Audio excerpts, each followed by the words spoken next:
પ્રશ્ન હોય રહેતો હું ઠરાવ વાંચું છું। જે સમર્થન આપવાના હોય સહી તો કરેલી છે, બધા ઊંચો હાથ કરીને પોતાનું સમર્થન આપશે। વાંચી સંભળાવું છું। સરપંચ શ્રી, તલાટી કમ મંત્રી શ્રી, જબુગામ ગ્રામ પંચાયત।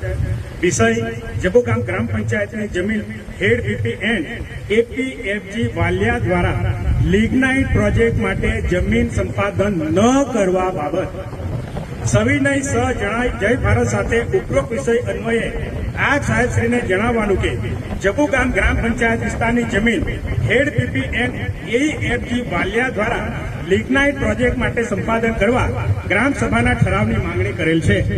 જબુગામ ગ્રામ પંચાયત વિસ્તારના આર્થિક, સામાજિક, પર્યાવરણ તેમજ આદિવાસી અસ્મિતા અને પરંપરાગત સંસ્કૃતિને ટકાવી રાખવા અંગે આજે વિસ્તૃત ચર્ચા કરવામાં આવી।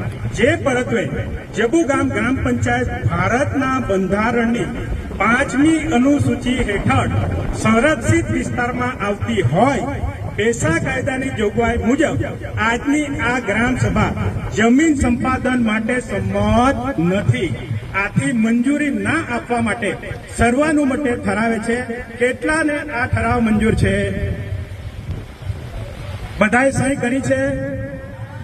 જો સીધી વાત છે, ભવિષ્યની અંદર કોર્ટ મેટર થવાની છે, એટલે દરેક બાબતે આપણે